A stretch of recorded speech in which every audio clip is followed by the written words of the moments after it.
أشهد أن لا إله إلا الله وحده لا شريك له وأشهد أن محمدًا عبده ورسوله أما بعد فأعوذ بالله من الشيطان الرجيم بسم الله الرحمن الرحيم.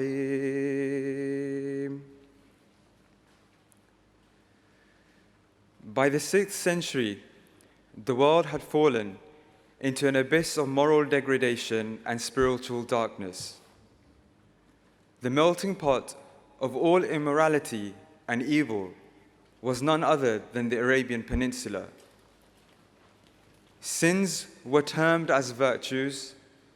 The one who indulged indiscriminately in fornication was acknowledged as a leader, and to marry one's mother was lawful.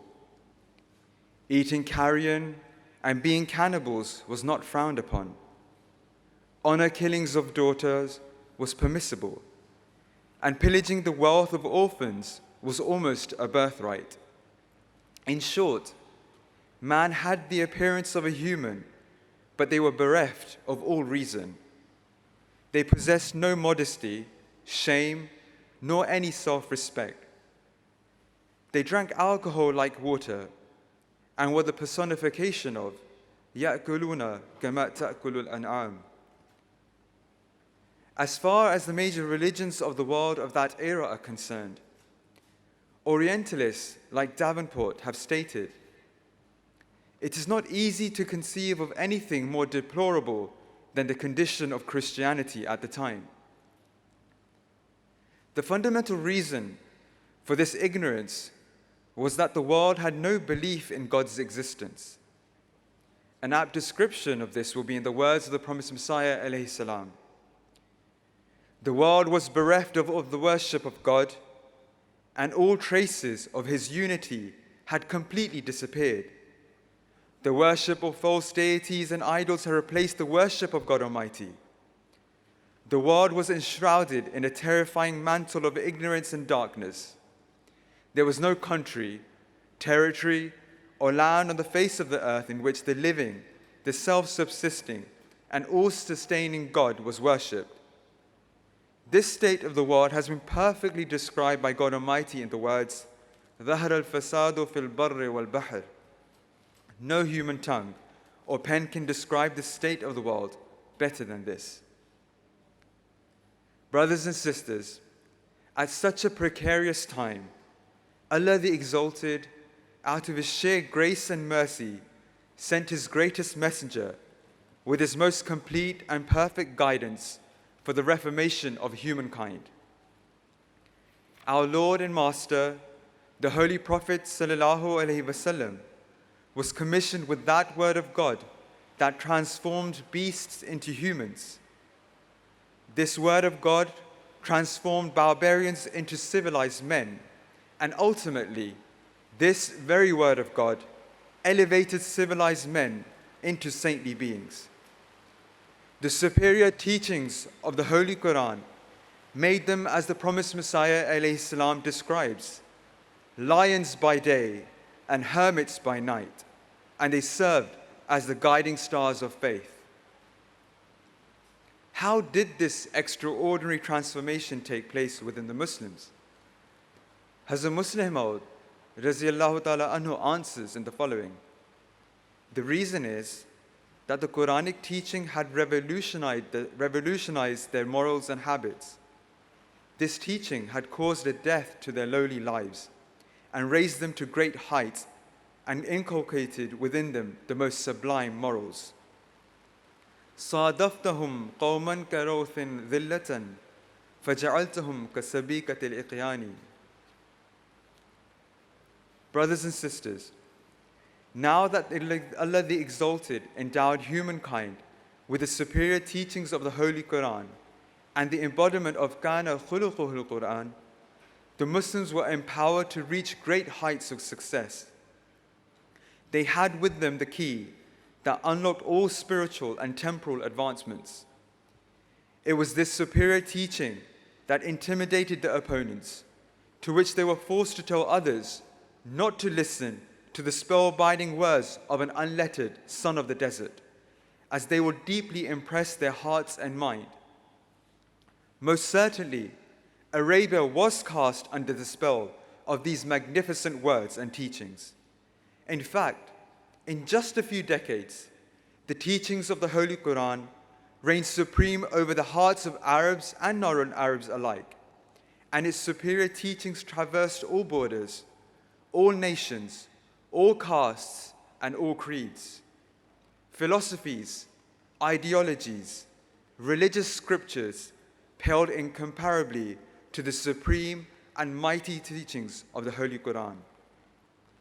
This is highlighted in the following words of the Prophet Messiah alayhi salam. True knowledge is derived from the Holy Quran. True knowledge can neither be derived from Greek philosophy nor from the philosophy currently prevalent in Europe. Rather, is attained from the true philosophy of faith. Dear brothers and sisters, the Holy Prophet Muhammad sallallahu alaihi wasallam breathed the word of God into his followers, and his rightly guided Khulafa made every effort to ensure that its superior teachings were practiced in their full glory and vigor after the Prophet's demise. The Holy Quran was the reason that an impressively pious empire was established in an unparalleled short span of time. Its superior teachings gave to the world its first judiciary, policing system, treasury, organized military, prisons, barracks, guest houses, hotels, market control, etc. A system of governance that is being built upon by great nations even today. The superior teachings of the Holy Quran heralded in the era of Islam's golden age. Those that honored its teachings progressed not only in their spirituality, but their minds were illumined with divine light. In culture, in civilization, in the field of medicine, in all known sciences of the time, Muslims were guided by the teachings of the Quran. Hazrat Amir al-Mu'mineen, Ayyadahullahu ta'ala bin Aziz states, the truth is that the Holy Quran and the teachings of the Holy Prophet of Islam sallallahu alaihi wasallam inspired the works of generation of Muslim intellectuals, philosophers, and inventors in the Middle Ages. Ladies and gentlemen, Ibn Haytham developed the first camera. The most extensive and accurate world map of the medieval times, which was used for centuries by travelers, was produced by a Muslim. Muslim physicians and scientists made great discoveries and pioneered many inventions that remain in use today. For example, Az-Zahrawi forged many surgical instruments. Ibn Nafis detailed the basics of pulmonary circulation. Jabir ibn Hayyan invented many of the basic processes and apparatuses used in chemistry. The principles of algebra and the theory of trigonometry were first developed by Muslims, the basics of modern-day computing algorithms. A science report in the New York Times states that Muslims created a society that in the Middle Ages was a scientific center of the world. The Arabic language was synonymous with learning and science for 500 years. Ladies and gentlemen, this was the direct result of the superior teachings of the Quran and the spiritual power of the Holy Prophet Muhammad sallallahu alaihi wasallam. But the Holy Quran had also forewarned us against material and spiritual degradation if we were to turn away from the Holy Quran. It states, وَقَالَ الرَّسُولُ يَا رَبِّي إِنَّ قَوْمِ اتَّخَذُوا هَذَا الْقُرْآنَ مَهْجُورًا. And the messenger will say, O my Lord, my people indeed treated this Quran as a disregarded thing. The age of Muslim domination began to weaken. Having moved away from God Almighty and His teachings, Muslims who had previously led the world in theology, science, and research entered into an age of intellectual decay, moral decline, and spiritual darkness. The largest empire that the world had ever seen soon was divided into smaller, powerless states. Worldly temptations and luxuries had taken them away from the teachings of the Holy Quran, and they wrapped this book of Allah in shrouds of expensive cloth, rarely unfolding them to ponder over its deep insights and verities. During the dark age that befell the Muslims, known as Fajr, the Ummah of the Prophet had fractured into 72 sects. This holy book, unfortunately, was treated as a discarded thing. Verses of the Quran were declared abrogated, and the supreme teaching of the oneness of God was once again eclipsed by the influence of other faiths. These prophetic words mentioned in the hadith of the Prophet of Islam sallallahu alaihi wasallam sums up the dire condition of Islam at that time. The Prophet sallallahu alaihi wasallam states, "The time is approaching mankind when nothing will remain of Islam except its name. Nothing will remain of the Quran except its words. Their mosques will be populated but devoid of guidance. Their scholars will be the worst of creation under the canopy of the sky." My dear brothers and sisters, we enter the 19th century to find Muslims in a state of utter helplessness. The world saw that the Muslims were disunited. Opponents took advantage of this and published millions of books against Islam, the Holy Quran, and the Holy Prophet sallallahu alaihi wasallam. 2 million Muslims, influenced by the allegations of others, became weak in their faith. As a result, they abandoned their superior teachings and accepted Christianity. They chose idols over the God of Islam. Even some Muslim leaders had become apologetic for their faith. The likes of Sir Sayyid Ahmad, who's described as an Islamic pragmatist and reformer, did not focus on inculcating the teachings of the Quran into the next generation of Muslims. Rather, considered that their success lay in Western sciences. Rahmatullah Kirambi, Sayyid Amir Ali, Abdullah Quilliam, they all strove to defend Islam from the onslaughts of the world, but none could ignite the spiritual reformation that was required for Islam's renaissance. Their primary focus was to westernize Muslim approach and, in their opinion, make Quranic teachings palatable and agreeable to the West. Ladies and gentlemen, but not all hope was lost. For it was Allah who had vouchsafed to send the promised reformer and the representative of Muhammad sallallahu alaihi wasallam in the person of Ahmad alayhi salam. He was given the task of returning the faith from the Pleiades to the world. He was responsible to restore the golden age of Islam. Out of his many duties, Allah had given the promised Messiah alayhi salam the task of teaching the Holy Quran and its wisdom. He announced to the world that whenever Islam is confronted with any new challenge or contemporary issue, the sharp and effective instrument that is immediately at hand is the Holy Quran. In the same vein, whenever a wave of philosophical thought is raised against its superior teachings, the Quran has destroyed it. Hazrat Ahmad alayhi salam writes, "Those who honor the Quran will be honored in heaven. Today, there is no book on the face of the earth for mankind except the Quran." Ladies and gentlemen, with the wake of post-Enlightenment Europe, now thriving following the Industrial Revolution, religion and scientific advancement seemed at odds.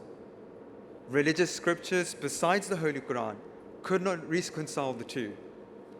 It was the beginning of an era where questions could not just be answered by because it is so. It was the promised Messiah alayhi salam that said, "Any individual who reads the Holy Quran with even the slightest understanding and reflection will realize that every form of philosophy and all the sciences are worthless in comparison. It has left every sage and philosopher far behind. The promised Messiah alayhi salam and his Khulafa have expounded for us the deeper verities of the Holy Quran. They have stated time and again that the author of the Quran is in fact the architect of the universe. He reveals himself through his work and also through his word. These modern scientific advancements and discoveries are there only to guide us back to him. The Holy Quran, in a few words, indicated such scientific truths over a millennium ago that are being discovered only today. The Quran's superior teaching detailed the Big Bang Theory. It spoke on the expansion of the universe. It explained the concept of extraterrestrial life. It eloquently demonstrated the science of embryology. It portrayed the truth about geology, criminology, archaeology, so on and so forth. Due to these, God Almighty has said to humankind that these discoveries of the modern age should not be reasons for us to move away from Him, but to serve as stewards, pointing us to His exalted being. The promised Messiah ﷺ states in Malfuzat, "My belief is that the more the natural sciences progress and practically come to the fore, the more the greatness of the Holy Quran will become clear to the world." Hazrat Amir al-Mu'mineen, Khalifatul Masih al-Khamis, Ayyadahullah Ta'ala bin Nasir al-Aziz stated the following to Ahmadi Muslim scientists and researchers: "Every discovery and every development will serve as additional proof of the truth of the teachings of the Holy Quran and the existence of the one God. Certainly, the Holy Quran does not shy away from science or discourage its followers from study. Quite the opposite. The Holy Quran instructs believers to explore, to investigate, and to utilize their intellect and God-given faculties. Indeed, those who strive to advance human knowledge for the benefit of humanity will reap the rewards of Allah the Almighty for their efforts." My dear brothers and sisters, one major teaching in the Holy Quran that the world is finally recognizing is that of Parda.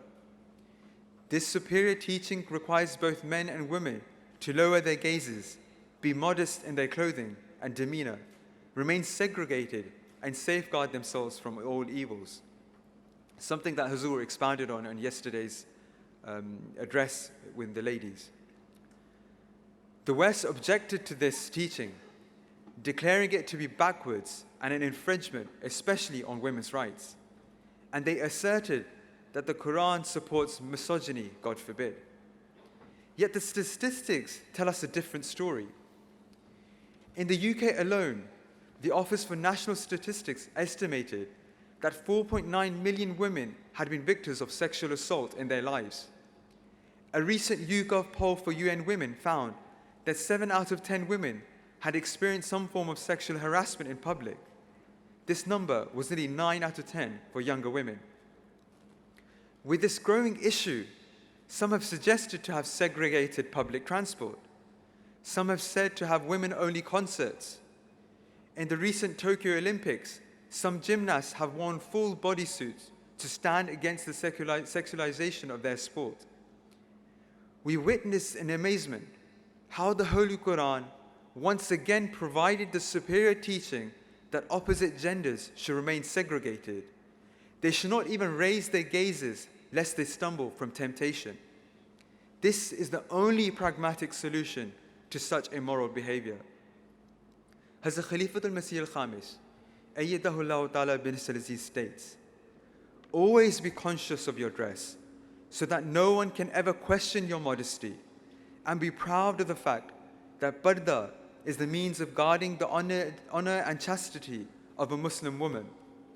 Every Ahmadi man and woman has a circle within which they are duty-bound to remain, and that circle is simply whatever Islam teaches. Hence, our limits are not decreed by any individual, rather they have been decreed by Allah the Almighty." My dear brothers and sisters, I'm sure everyone remembers the morning after the Euro 2020 final. Mainstream and social media were reporting astonishing scenes of fans losing control of their senses. I came across an interesting and thought-provoking article from The Economist. Domestic violence surges after a football match ends. The summary being that alcohol had a major role in the link between sport and abuse. A study looking at 195 countries between 1990 and 2016, the largest of its kind, published in the medical journal The Lancet, concluded that alcohol use, regardless of amount, leads to health loss across populations. Although we found some protective effects, these effects were offset when overall health risks were considered, especially because of the strong association between alcohol consumption and the risk of cancer, injuries, and communicable disease. My dear brothers and sisters, this study proves the superior teachings of the Holy Quran that we were given over 14 centuries ago regarding gambling and alcohol. The Quran says, "In both there is great sin and also some advantages for men, but their sin is greater than their advantage."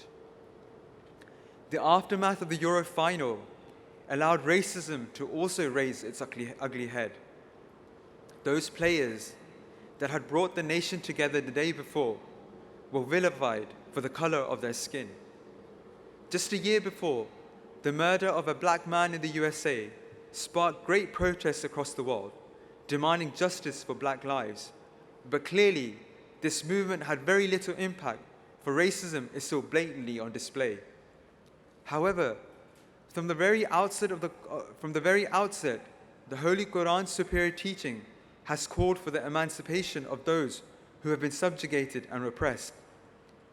Allah has repeatedly said in His book, خَلَقَكُم مِّن نَفْسٍ وَاحِدَةٍ, that it is He who has created mankind from a single soul. Our teachings have taught us that no black person is superior to a white, nor a white person is superior to a black. The world focuses on chanting Black Lives Matter or All Lives Matter without much success, only deepening the ridges of divide, if anything. Yet our superior teachings, explained by our Khalifa, Hazrat Amir al-Mu'mineen, Ayyadahullah Ta'ala bin Aziz, who solely focuses upon the solution to humanity's problems according to the teachings of the Quran. He coined for us the all-encompassing slogans of innocent lives matter and supremacy of justice. Hazrat Quddus, Ayyadahullah Ta'ala bin Aziz has said, the term innocent lives matter is a very broad term based on the Holy Quran, which says to kill an innocent person is akin to the killing of all mankind. It does not mean that those who commit low-level crimes or who may be forced into error due to the circumstances they have grown up in, where they have been denied opportunities and justice, are not deemed as innocent. In fact, if they are forced to commit such crimes to feed their families or to exist, then they are very much innocent. The only people who are not innocent are those who have power or wealth and use it to persecute, to brutalize, and perpetrate great injustice, and who deny people their rights. The very definition and standard of someone who is not innocent is that he violates the sanctity of life. And a prime example of this is a member of law enforcement who abuses his power to mercilessly place his knee on the neck of a man and refuses to remove it for almost 9 minutes, even as the defenseless man repeats, "I can't breathe." The term supremacy of justice is inspired by the Quran's teachings that justice is paramount. Hence, this term rejects and refutes the claim of those people who consider that the white race has supremacy. Rather, it is justice that is supreme. My dear brothers and sisters in Islam, whatever the challenge the world is facing or will face in the future, the superior teachings of the Holy Quran has and will always have the answer. The Holy Quran presents a unique outlook. The Holy Quran is Al-Aziz and Al-Azim, the mighty and the great, that makes great intellectuals and philosophers fall down in prostration, that shatters egos and instills fear in the most powerful men. It is Al-Majid and Al-Karim, the noble, that grants man dignity and honor in his virtuous pursuits. It is Al-Mubarak, the blessed, that brings glad tidings to men and helps him to live a life of fullness and abundance. It is Al-Burhan. It presents clear arguments and proof. Al-Bayan, the clear exposition. Al-Hikmah, the wisdom. Al-Haq, the truth. Al-Furqan, the distinguisher of right from wrong. It is through the words of the Holy Quran we can equip ourselves with the knowledge that will rebut and refute any allegation or attack that is thrown at us. This is not just a theory. This is not just a claim. It is a well-proven fact. The Holy Quran itself demonstrates its divine origin. The world is going through a deadly pandemic that has unfortunately killed over 4 million people and counting. History bears witness to the fact that such catastrophes or natural disasters have always occurred at times where humankind has turned away from its Creator. It is our belief that the prevalence of natural disasters is a direct response and reaction to the wrongs and lustful pursuits of today's world. There can be no assumption that once this crisis is over, everything will return to pre-COVID normality. Rather, we have been told that looming ahead are further trials, due mainly to the unprecedented financial and economic strains that this virus has placed on us all. Further conflict and division, both within countries and between strains. Rather, we have been told that looming ahead are further trials, due mainly to the unprecedented financial and economic strains that this virus has placed on us all. Further conflict and division both within countries and between nations can already be seen. Take the example of vaccine nationalization, how countries have fought tooth and nail to ensure that they are ahead of the queue for this liquid gold. This is why Hazrat Khalifatul Masih al-Khamis, Ayyadahullah Ta'ala bin His Aziz, has spoken at length with regard to Quranic teaching of justice. He has repeatedly said that in order for humankind to achieve personal, social, national, and international peace, we have to ensure that justice and equity prevails, and underprivileged nations are given equal opportunities. Hazrat Aqdas Ayyadahullah Ta'ala bin His Aziz wrote the following words to world leaders: "Your government should strive to ensure the peace and security of society, both within your country and at a broader international level. I sincerely request that you uphold the demands of justice and integrity by seeking to fulfill the rights of your own people and of all other nations." Ladies and gentlemen, the pandemic brought with it more issues pertaining to mental health and well-being. This issue has also been dealt with the Holy Quran. Hazur has stated, in the past, and still sometimes today, people often stoically bore their anguish and held back from crying, which in turn had an adverse effect upon them. So such people were advised to cry to release their sorrows. If you suppress your feelings when you are grieving and you suffer in silence, by not expressing it or letting it out, it will affect your heart. Therefore, you should cry and express your remorse. This is what the Holy Quran advises us, and what the Holy Prophet ﷺ instructed us as well. God tells us to cry and weep before Him, which is clear from this verse. Ala bi dhikrillahi tatma'innul qulub. It is in the remembrance of Allah that hearts can find comfort. Therefore, one should express everything before Allah. When your prayer is accepted, it gives great satisfaction and relief. My dear brothers and sisters, it is the superior teachings of the Holy Quran that can save us and our future generations from the perils and immoralities of this world. It is the superior teachings of the Holy Quran that can bring for us and our future generations success and triumph. It is this very book that can raise us to great spiritual heights. Therefore, hold firmly to this message of Allah and attach yourselves to the one who spends day and night spreading its teachings. Let me conclude with the words of the Imam of the age, the promised Messiah and Mahdi alayhi salam. He states in his book, Noah's Ark, "I tell you truly that anyone who disregards even a small injunction of the 700 commandments of the Quran shuts upon himself the door of salvation. The ways of true and perfect salvation have been opened by the Quran, and all else is its reflection. Therefore, study the Quran with deep contemplation and hold it very dear. Love it more than anything else. God has said to me, Al-khayru kulluhu fil Quran, meaning all good is contained in the Quran. This is the truth. Pity those who favor anything besides it. The fountainhead of all your prosperity and salvation lies in the Quran. There is no religious need of yours which is not fulfilled by it.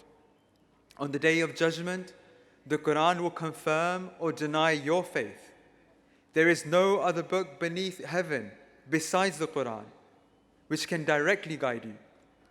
God has been most beneficent towards you in that He has bestowed upon you a book like the Quran. Therefore, appreciate this favor that has been bestowed upon you.